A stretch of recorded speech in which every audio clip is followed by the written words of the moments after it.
Bienvenidos a todos. Yo soy Carol Perelman para Enlace Judío y hoy tenemos el honor realmente de tener a dos expertos en virus. Tenemos ambos conectándose desde Gran Bretaña. Al doctor Pablo Murcia, muchas gracias por estar con nosotros. Él estudió veterinaria, es veterinario y es un virólogo que se ha especializado en zoonosis, en este salto, y él nos explicará mejor de qué se trata la zoonosis, pero de virus respiratorios, este cruce de animales a humanos y interespecies de virus. Es experto también en evolución viral y en epidemiología. Él está en la Universidad de Glasgow. Y también con nosotros tenemos al doctor Carlos Sanders. Él es médico de la Universidad Panamericana aquí de México y actualmente está cursando su doctorado en la Universidad de Nottingham, también especializándose en virus. Entonces, muchas gracias a ambos por estar conmigo hoy aquí en la tarde en México y para ustedes la noche ahí en Gran Bretaña. Gracias a ustedes por invitarnos. Me encantaría empezar, Pablo, platicando un poco precisamente sobre la zoonosis. Tú con esta formación de veterinario y luego con la especialización en virus, quizás entiendes la zoonosis de una forma distinta a todos los demás, ¿no? Este paso entre especies. ¿Cuál es la hipótesis sobre el origen del coronavirus? Y más que nada, ¿cómo podemos tener esta detección temprana de posibles zoonosis que suceden todos los días, ¿no? Suceden con nuestras mascotas, suceden cuando salimos a caminar al campo. ¿Cómo prevenir una zoonosis que pueda luego resultar en una pandemia como la que estamos viviendo? Bueno, digamos, la mayoría de los virus emergentes, es decir, los virus nuevos que infectan a humanos y se transmiten en la población y luego incluso llegan a establecerse, son virus de origen animal.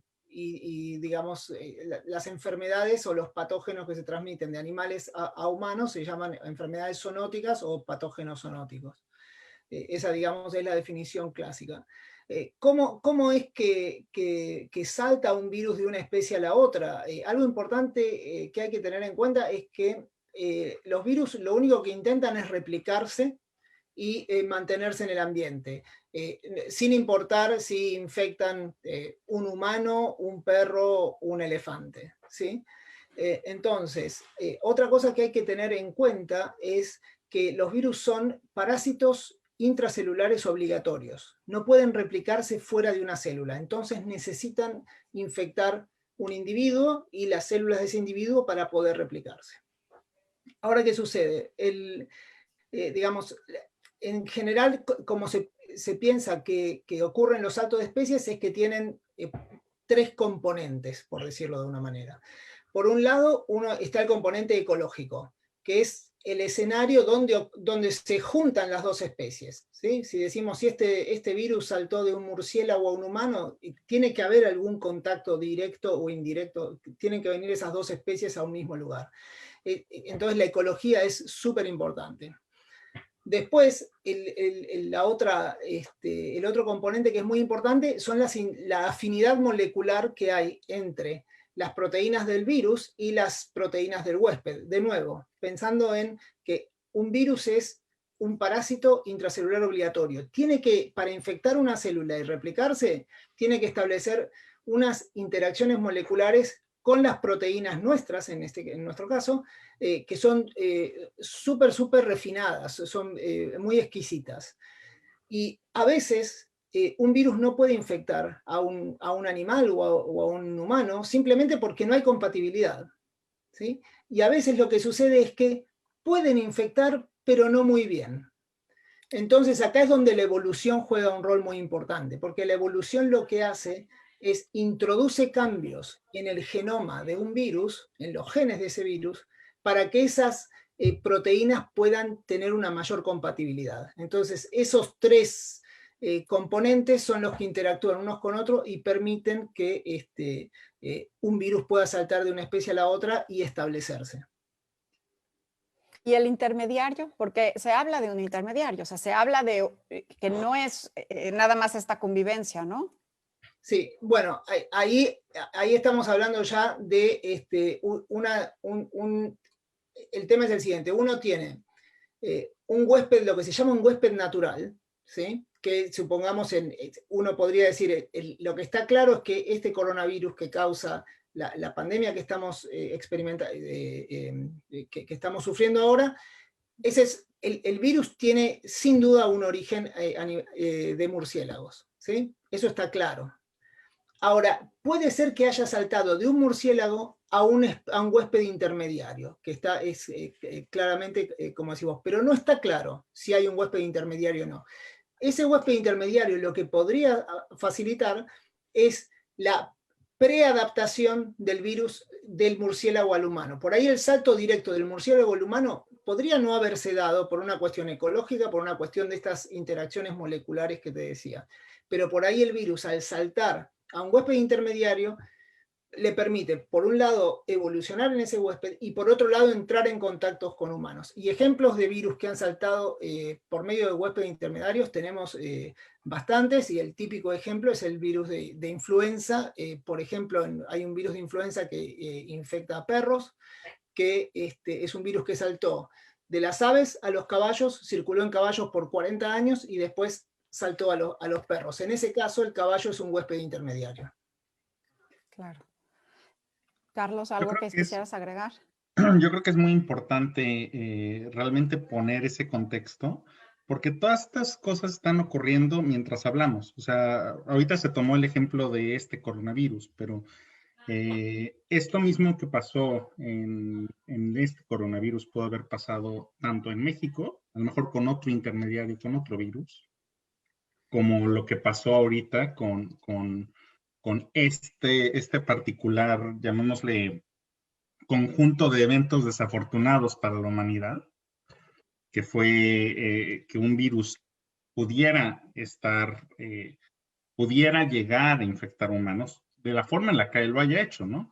Entonces yo creo que eso es algo muy importante, porque luego mucha gente creo que sin querer va y le echa culpa a algún gobierno, a alguna persona, y en realidad no, creo que son eventos totalmente aleatorios que por azares llegaron a suceder, ¿no? Bueno, pero se requiere entender estos 3 pasos que Claro, sí, menciona sí, sí, sí, Pablo, sí, la claro, claro. convivencia, hablar de la parte de ecología, no estar quizás con estas especies, entender la compatibilidad, cómo funciona y evitar esta evolución, y quizás también tener programas de vigilancia para detectar con premura estos eventos que en inglés se llaman spillovers, y no he encontrado la palabra correcta en español para llamarlas. Pablo, a modo de profecía, claro que, bueno, en ciencia no existen las profecías, existen los modelos y las predicciones, pero hablando un poco como el lenguaje muy, muy coloquial, tú el 14 de julio, junto con varios colegas, publicaste para la Academia de Ciencias Médicas de Londres lo que se vería en invierno.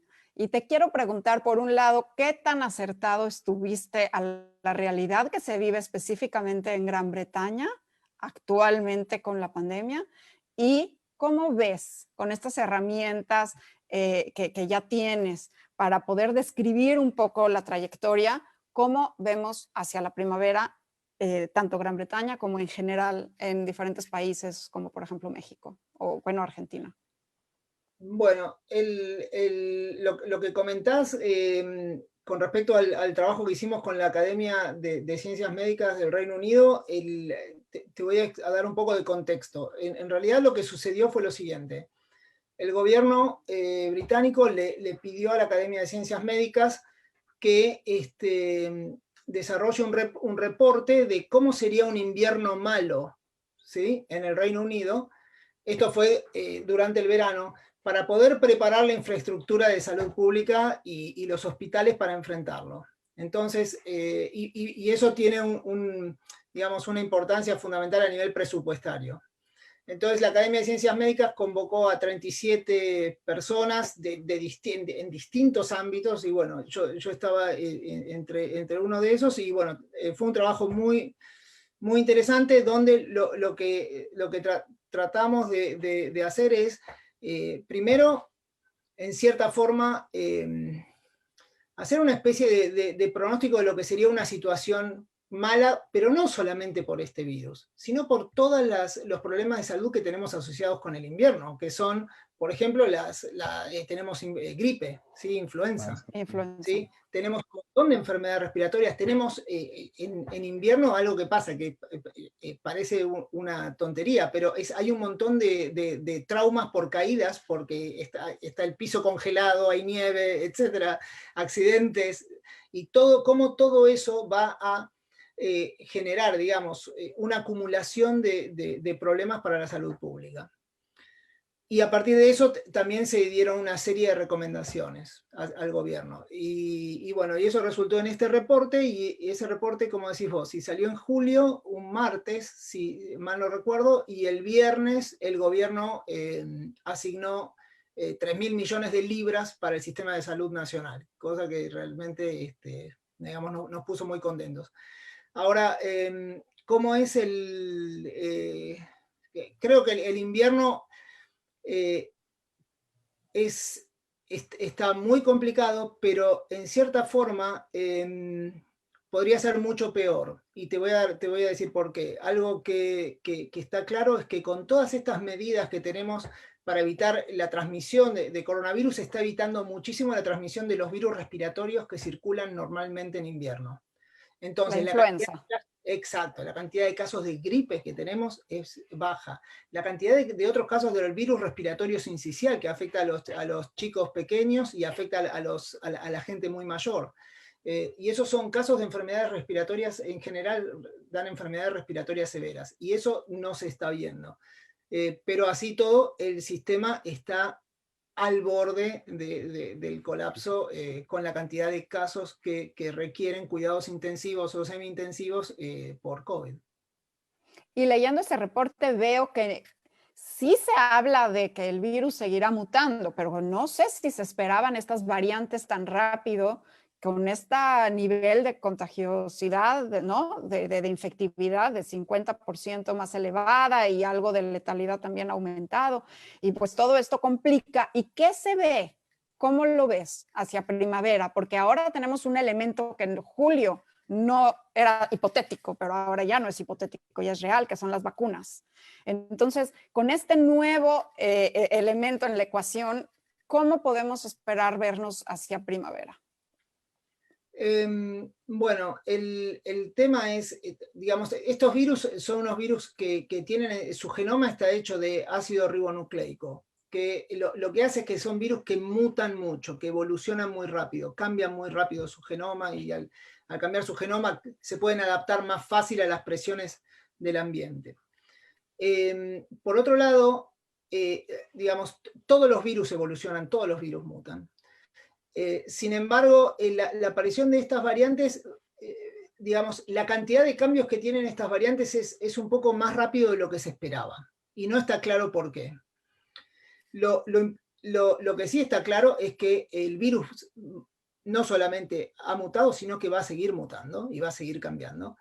Y eso, con respecto a las vacunas, no creo que sea un gran problema. Y el típico ejemplo otra vez siempre es volver a la gripe, a la influenza. El virus de la gripe cambia constantemente, y cada tanto en la Organización Mundial de la Salud se decide actualizar la vacuna. Y lo más probable es que con este virus suceda lo mismo. Que cuando se ve que se empieza a cambiar tanto, de manera tal que ya las vacunas no son tan efectivas, lo que se hace es, se cambia la cepa que se utiliza para generar la vacuna por una más reciente. Sí, Sin embargo, tú estudias, déjame nada más hacer el comentario, Carlos, y te paso la palabra. Hay algo importante. Tú estudias a los otros coronavirus que causan las gripas habituales. Y ellos no han mutado de una forma tan importante como el coronavirus, el SARS-CoV-2. Y esa creo que es una pregunta fundamental que debemos de resolver, y quizás también entender si el vacunarse está ejerciendo una presión extra en esa evolución de las variantes. Bueno, te termino con esto y después a ver qué opina Carlos. Pero el tema es el siguiente. Lo que decís de que los otros virus, los otros coronavirus estacionales no mutan tanto, no creo que sea así. el tema es que no los hemos secuenciado tanto. La cantidad de genomas que hemos secuenciado de este coronavirus, estamos hablando de cientos de miles. O sea, la cantidad de información que tenemos es un virus que lo hemos estudiado casi como ningún otro en un lapso muy corto de tiempo.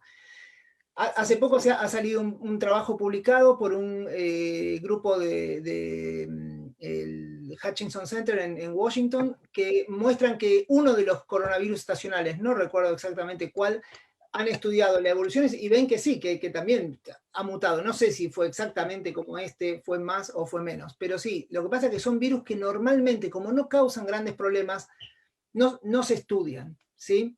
Y la otra cosa que me decías, sí, fundamental, la presión de las vacunas, es lo que llama una presión inmunológica, eso va a ejercer una fuerza de selección en este virus que uno lo que espera es que evolucione para escapar esa inmunidad.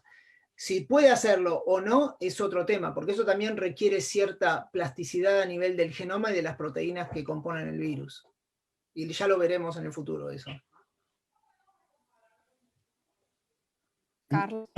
Pues bueno, yo solamente agregar una cosa, no he revisado el último reporte, entonces no estoy completamente actualizado en ese aspecto. Habiendo dicho eso, parece ser que la variante británica no va a comprometer la efectividad de las 3 vacunas principales, llamémosle Moderna, Pfizer y AstraZeneca.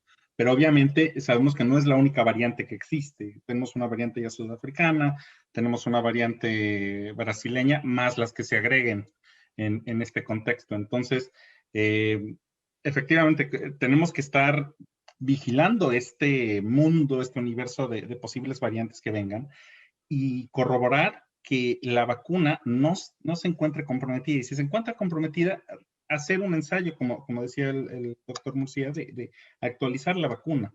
Y respecto a lo segundo que iba a decir, que caímos en este punto por accidente, lo estábamos comentando hace poco fuera del aire.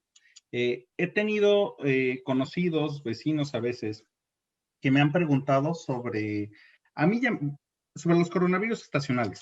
A mí me pudo haber dado un coronavirus hace 10 años y a veces estas personas tienen la creencia de que se trata del mismo virus, ¿no? O que de alguna forma anticuerpos que pudieron o no haber desarrollado durante esa inicial infección los van a proteger de esto. Estaba hablando de un caso anecdótico, claro está.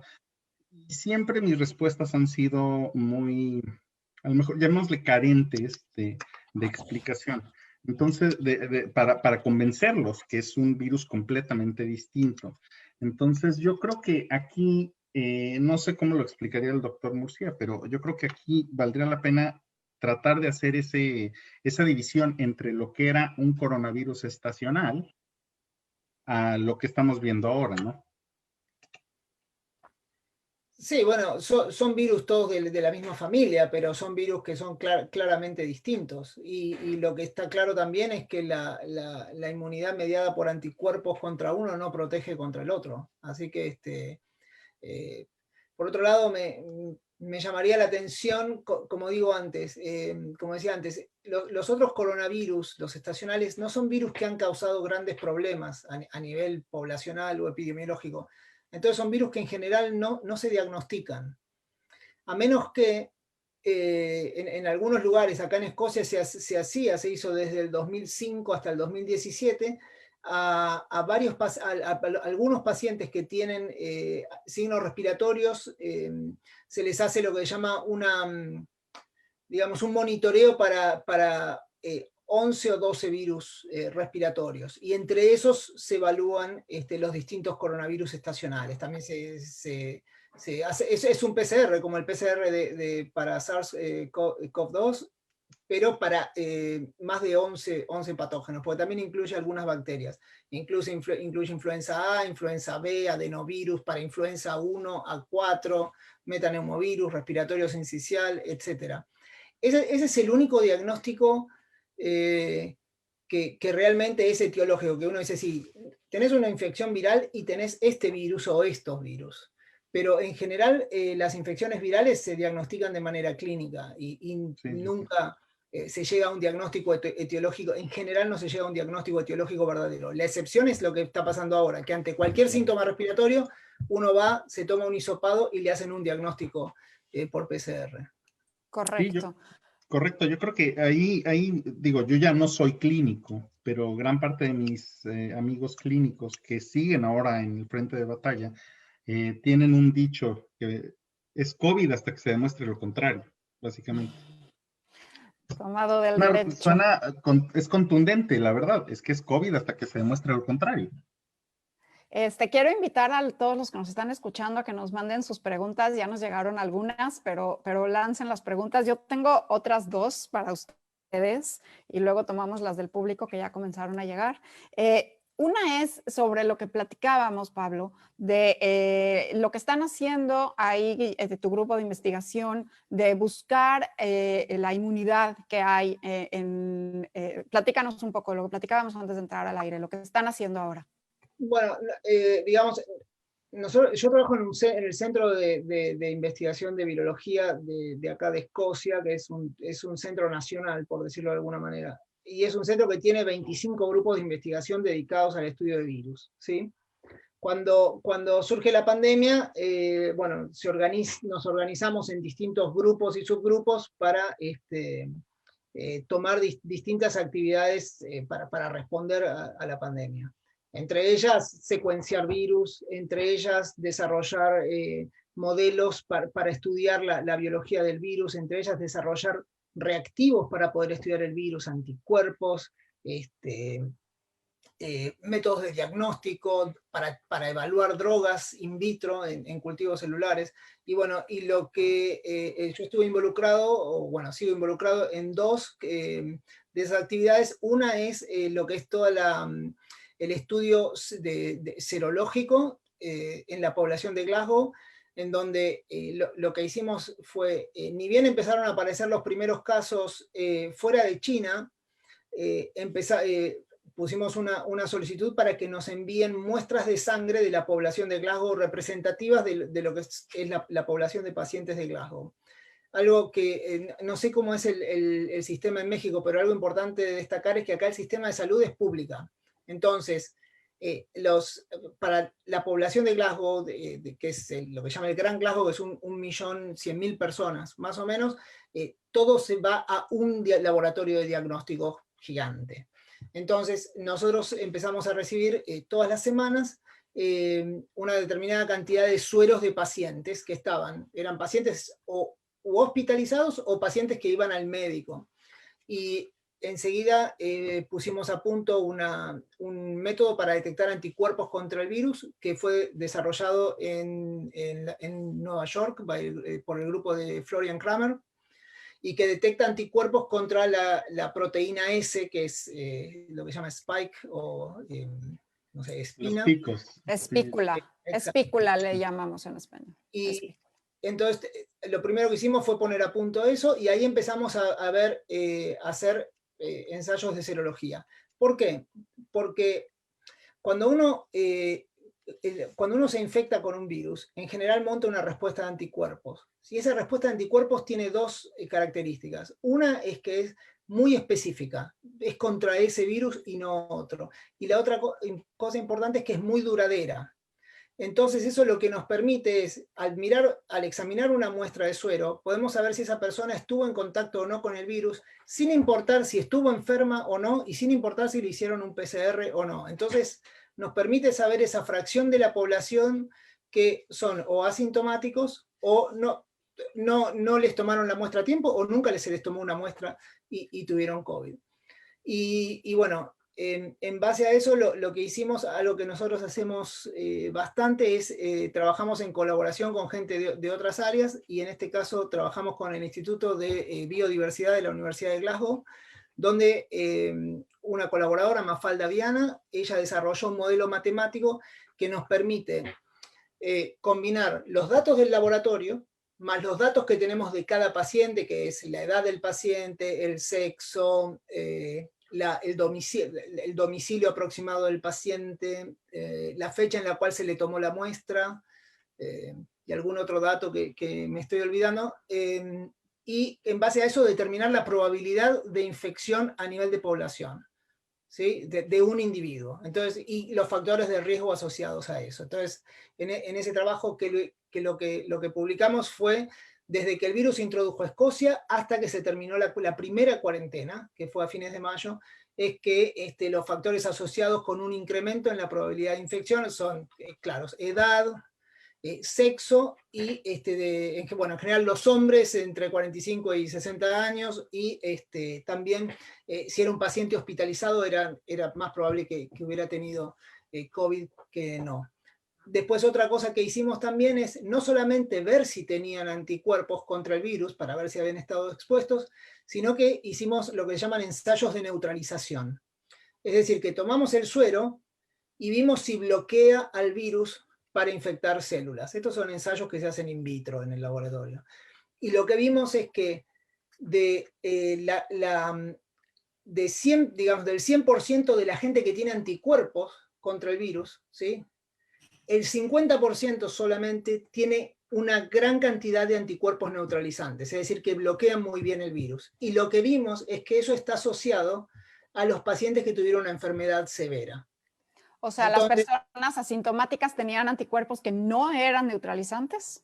Bueno, digamos, no es una generalización tan así, pero digamos, la distribución era, en general, la gente de los que estuvieron expuestos, los que tienen más anticuerpos son los que tienen una enfermedad severa, y los que tienen más anticuerpos son los que tienen mayor cantidad de anticuerpos neutralizantes. Pablo, ¿y se has hecho un seguimiento a través del tiempo? Porque ya pasó tiempo desde mayo, y entonces conocer si aquellos pacientes, aquellas personas que tenían esos títulos más altos de además anticuerpos neutralizantes, ¿los siguen manteniendo a 6, 7, 8 meses? Bueno, eso.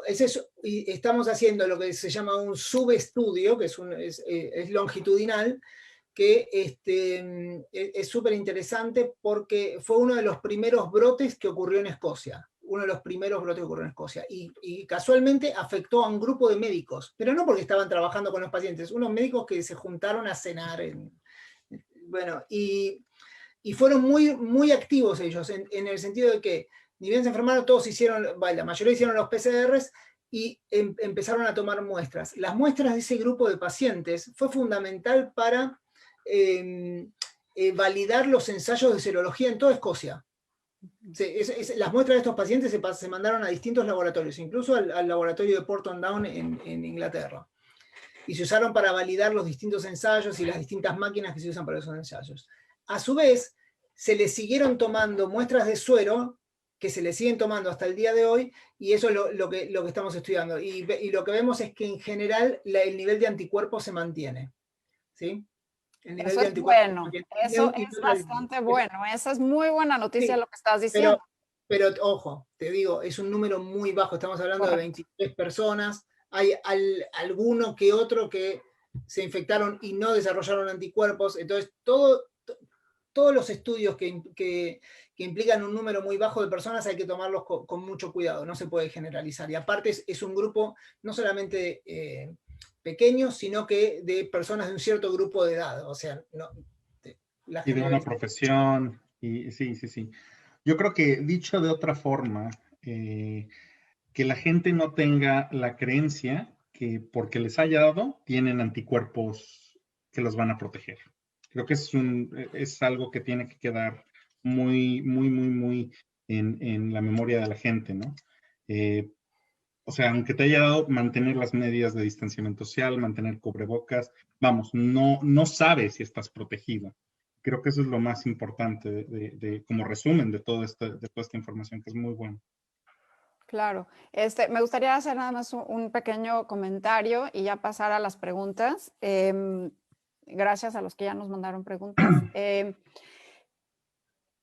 Sin duda, la pandemia va a inspirar a muchos a perseguir carreras en virología. En especial, virología era un área un poco menos solicitada, como que casi todos nos curamos de esos viruses, ¿no? Es muy raro tener un virus, bueno, no es muy raro, pues existen virus letales y que no hemos podido ¿no? Acabar con ellos, como el HIV, pero bueno, es un área que no necesariamente era,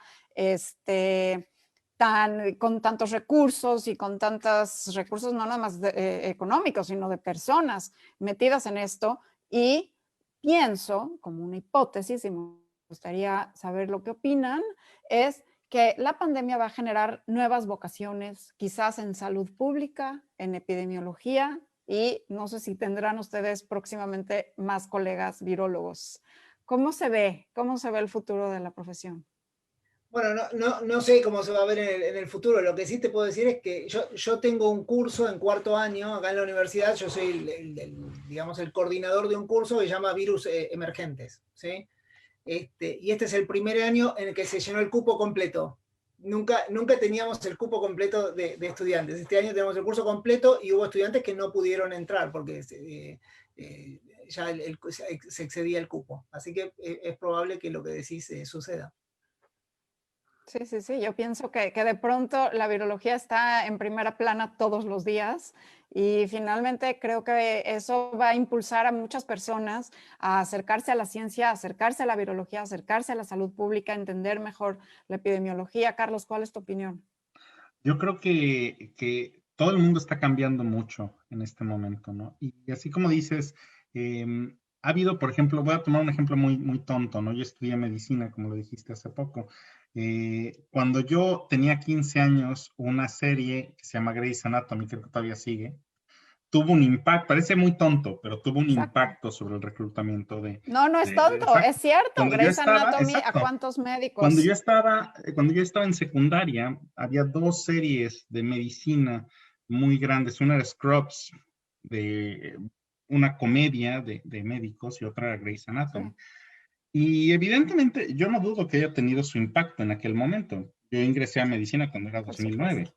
Ahora, Ahora estamos hablando de algo que no son dos puntos focales, porque uno sale a la calle y se encuentra gente con cubrebocas. O sea, no es una realidad de la que puedas escapar cambiando el canal.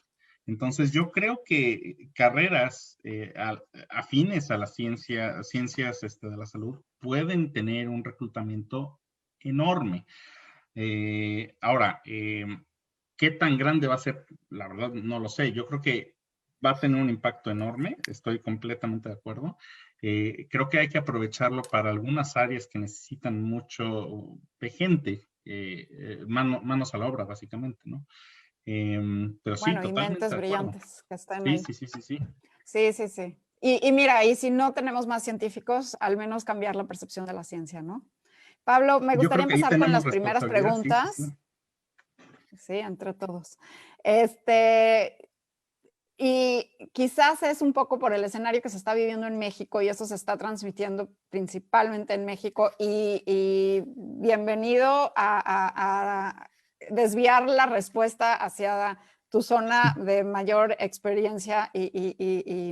Pero muchas preguntas, de hecho las primeras 4 son en torno a la vacuna rusa, a la Sputnik, que está prontamente quizás por autorizarse para uso de emergencia en México y es la que el presidente, bueno, el subsecretario de Salud anunció hace poco que se llegará embarques posiblemente la semana próxima de la Sputnik, pero quizás también, y vale la pena, quizás que menciones, México tiene ya autorizado para uso de emergencia la AstraZeneca.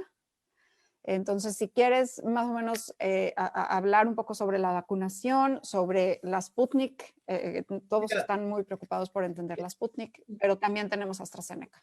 digamos, las que tengo bien claras son las de Pfizer y la de AstraZeneca, que entiendo bastante bien todo lo que se ha publicado. Ahora, sin embargo, yo tengo mi familia en Argentina, ¿sí? En donde la Sputnik creo que también está autorizada. Cierto. Sí, autorizada. Así que también me hicieron preguntas parecidas y leí, se publicó un trabajo en el Lancet sobre la Sputnik, que es los primeros ensayos clínicos que se hicieron. Los ensayos se hicieron, si mal no recuerdo, en un grupo también pequeño de personas. Estamos hablando, creo que eran menos de 100 personas. Sí, al menos 78 creo. ¿68? Sí, ok. 7-8, me parece, 7-6, acá lo tengo, 76 voluntarios. Ok, bueno. Entonces, y por otro lado, la distribución de la edad tampoco era muy amplia. Estas son las cosas que recuerdo. Después la respuesta de la vacuna, al menos en cuanto a seguridad, estaba bien, el nivel de anticuerpos estaba bien, pero bueno, es difícil generalizar cómo se va a comportar en una población con esos datos. Sin embargo, no sé si se han publicado cosas más allá de eso. Ahora, ¿qué es lo importante? Y esto te lo digo, es una opinión enteramente personal, ¿sí? Claro. Si a mí vos me decís, o me doy la Sputnik o no me doy nada, ¿sí? Cuando tenés un virus que si tenés más de 70 años, tenés 25% de chances de morirte, yo me doy la Sputnik, ¿sí? Si hay gente Muy que dice, crudo, no, pero pero cierto, sí. sí. O sea, y hay gente que dice, no, pero, o sea, es una cuestión o sea, la vacuna es segura, que eso es lo más importante, que es una vacuna segura. Después el grado de protección que confiere, tan claro no lo tengo, ¿sí? Me imagino que debe haber cosas publicadas, pero yo tan claro no lo tengo, pero ante nada siempre es mejor tener una vacuna. Y por otro lado, el tema es que lo importante de las vacunas tienen distinto grado de efectividad, que eso es lo que hay que tener en cuenta. Estábamos ante un virus que, como te digo, si tenés determinada edad, tenés 25% de chances de morirte, ¿sí? Entonces, una vacuna, digamos, el mejor grado de efectividad es que ni siquiera te infectes ni le transmitas a nadie. Pero puede ser que la vacuna eso no lo logre, pero sí evite la muerte, o evite la enfermedad severa, o evite la transmisión, ¿sí? Entonces, hay distintos grados de efectividad que hay que tener en cuenta, y creo que digamos, con la gravedad de la situación y la cantidad de muertes que estamos viendo, es muy importante tener esa perspectiva, ¿sí? Y no es solamente aceptar esa vacuna, sino promover la vacunación, ¿sí? Está claro que las vacunas siempre hay un mínimo grupo de personas que va a tener algún efecto adverso, ¿sí? Pero eso más tiene que ver con la individualidad de la variación de las personas que con las vacunas en sí. Pero me parece que esa es quizás la perspectiva que hay que tener en cuenta a la hora yo creo que es Me clave. encanta. Un ejemplo Lo que dijiste, clarísimo, Pablo. exacto, es la BCG. La BCG no previene que te dé tuberculosis. Lo que previene es que te dé una enfermedad diseminada de tuberculosis, pero en sí, vaya, que es grave que tengas una enfermedad diseminada de tuberculosis, sí es muy grave. Que te va a prevenir que tengas la tuberculosis común pulmonar, pues altamente probable que no. Y aún así, todos los países la usan como medida de vacunación universal. Es como un ejemplo práctico, yo creo que para que la gente lo tengan en mente, ¿no?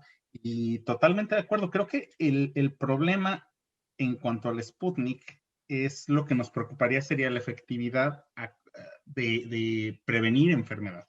A ver, yo tampoco lo tengo tan claro. Me queda claro que va a ser una vacuna segura en el sentido de que, vaya, no va a producir mayores efectos adversos en comparación a los demás.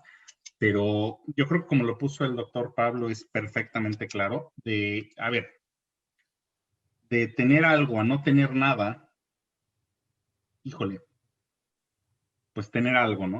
Lo que sea. No, y más en la situación en la que estamos, Pablo. Creo que ambos, Carlos y Pablo, gracias por este mensaje. Es muy importante promover la vacunación porque la efectividad de la vacuna está en la vacunación realmente. Y algo hará y Argentina ya lo está aplicando. Yo sé que por ley muchas veces las instancias regulatorias no tienen que hacer públicos los archivos que reciben de fase 3, pero si Argentina lo aprobó, se está poniendo en la población rusa de forma masiva, el que en COFEPRIS, que es la agencia reguladora de México, lo esté revisando, si se acaba autorizando en México, yo pienso que sí debemos de ponérnoslas porque no estamos en la situación de poder escoger como si fuera un buffet, ¿no? Si tuviéramos la oportunidad de hacerlo, pero creo que no estamos en esa situación y lo que debemos de hacer es mitigar este virus. La mejor vacuna es la que se tiene a la mano. Suena igual, Sí. crudo y sencillo. La mejor vacuna es la que se tenga a la mano.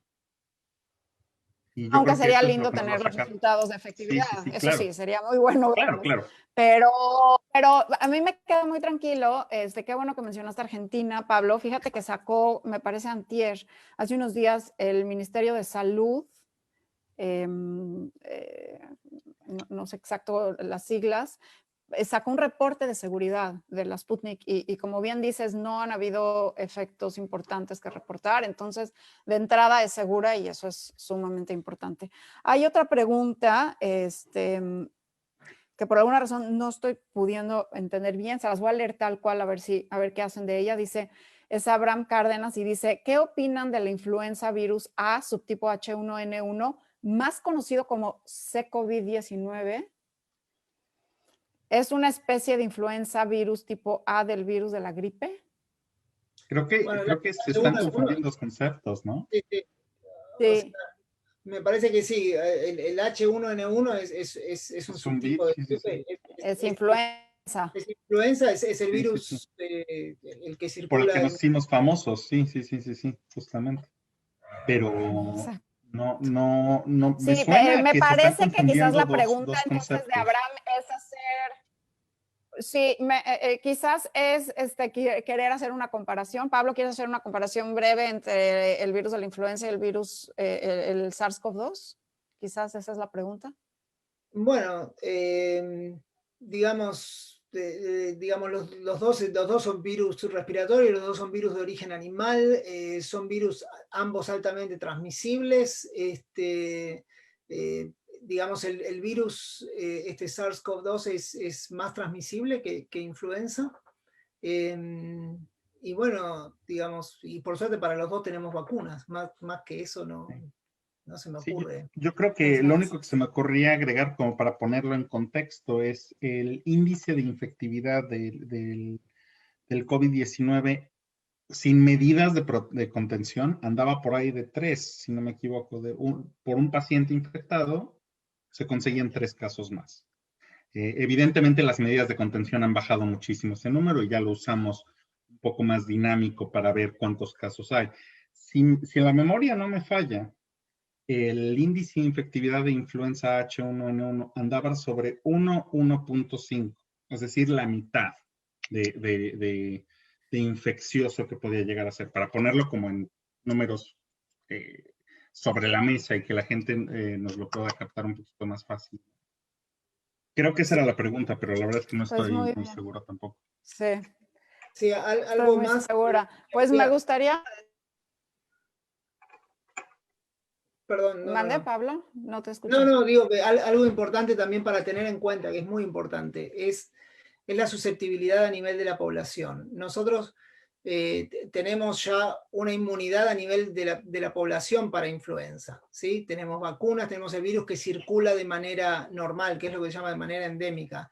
El virus SARS-CoV-2 lo que tiene está en cierta forma, se transmite como fuego, también porque la gente no tiene inmunidad contra este virus, somos todos enteramente susceptibles hasta que nos vacunemos o si uno se haya infectado. Eso también facilita muchísimo, digamos, toda la transmisión. Porque acá hay perdón. Acá hay una pregunta, digo, nada más para cerrar, preguntan que si vacunarse contra influenza protege contra COVID y no, son virus diferentes, entonces hay que vacunarse para ambos. Para hacerla rápida la respuesta, pero acá hay una pregunta interesante que dice, y creo que es interesante y me gustaría acabar con ella, y al final si quieren hacer cada uno un comentario de cierre, pero hablamos de que la vacunación puede ejercer cierta presión en el virus y provocar que evolucione y que siga mutando y tener más variantes. Y aquí Sabinas pregunta, los medicamentos. Si la gente sigue tomando remedios y automándose, ¿acelerará también eso las mutaciones del virus?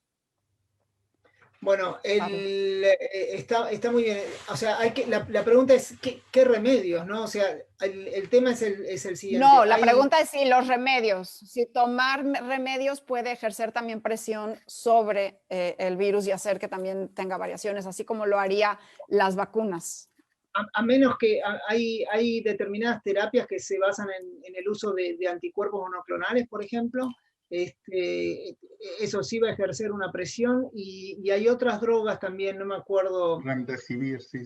Sí, que esas drogas, si el virus puede mutar lo suficiente como para hacerse resistente, que es lo mismo que pasa con el virus de la gripe. Siempre volvemos al virus de la gripe. VIH, sí. Con los antivirales. A veces los virus, sobre todo estos virus que tienen el ácido ribonucleico como genoma, pueden desarrollar resistencia a la droga antiviral. Ahora, después, lo que es el tratamiento de la enfermedad, lo dejo a Carlos, que es el que sabe de clínica. Yo no sé nada, pero me parece que es importante tratar la enfermedad también. Yo creo que totalmente de acuerdo. Yo creo que el mejor mensaje que yo puedo dar ahorita es que hay evidencia muy limitada y muy in vitro en cuanto a ciertos fármacos. Se habla de un fármaco español que está todavía en pruebas in vitro. Remdesivir es el único al momento que está aprobado para uso de emergencia en ciertos países. Hasta donde yo sé, en México no está aprobado de uso de emergencia, nada más es en Estados Unidos. Creo que el tratamiento se puede resumir de manera general, y lo vi hace poco en Twitter por un médico adscrito del Instituto Nacional de Ciencias Médicas y Nutrición: no inventar, básicamente. O sea, no hay que inventar algo sobre lo que no estamos seguros. Si el paciente está inestable, son medidas de soporte generales, de cuidados intensivos. O sea, no es bueno estar, es que le voy a dar un antiviral de VIH porque se me ocurrió. No. O sea, y ha pasado, o sea, ha pasado que gente de manera anecdótica ha empezado a hacer estos cócteles de a ver si sale algo, y bajo ese precepto, pues hemos tenido ya ciertos medicamentos que han tenido que ser probados a nivel ya de casos y controles, ¿no? O en estudios ya más grandes. Un ejemplo, ahorita tomé el ejemplo de un antiviral contra VIH, de lopinavir, que fue usado anecdóticamente en Corea, y a ese paciente le fue muy bien, pero cuando se probó en un estudio randomizado, pues no había efecto. Sí, mira, Una historia, exacto. Una historia similar creo a que el mensaje es no automedicarse, y también saber que no hay ningún medicamento que prevenga COVID más que obviamente las vacunas y las medidas que ya conocemos, como de distancia y de cubrebocas. Claro, sí. Quizás nada más para terminar, me gustaría su comentario, Pablo, un poco ver hacia dónde vemos el futuro, primavera y más a largo plazo, con el ritmo de vacunación que vemos en el mundo, más o menos cuando logremos vacunar a un 75-80% de la población mundial. ¿Cómo ves la pandemia para los próximos meses, semestre, años? Bueno, yo en realidad soy muy optimista. Si bien ahora estamos pasando acá, digamos, la peor parte del invierno, pero creo que es el momento que uno está en la peor parte de la tormenta, pero con vacunas, cada vez sabemos más sobre este virus, tenemos cada vez mejores tratamientos. Es cuestión de estar ahí, como bien agarrado a la silla, y cumplir con todas las medidas sanitarias que tenemos, y evitar el contacto con gente, y esperar que los planes de vacunación sigan su curso, y las vacunas cumplan su rol, y ahí vamos a volver a una vida muchísimo más normal que la que hemos experimentado estos últimos meses. Pues estaremos pendientes de tus publicaciones, de los comentarios de Carlos, que anda muy activo en el Twitter también, comunicando. Y Pablo, te agradezco muchísimo conectarte, ya es tarde ahí en Glasgow, y muchas gracias a ti también, Carlos, tú estás en Nottingham. Y pues seguir vigilantes, poder observar la seroconversión de las personas en tus estudios, también observar cómo va la variante mal llamada británica y esperar que pronto todos nos podamos vacunar. Bueno, muchas gracias a ustedes. Muchas gracias a los Muchas dos. gracias, Carol. Y un honor estar con alguien que fue mi maestro valga la redundancia, en la maestría, ¿no? Pero muchas gracias por todo. No, gracias a ustedes. Pues gracias, yo soy Carol Perelman para Enlace Judío y muchísimas gracias a quienes se conectaron con nosotros y gracias por sus preguntas. Hasta luego.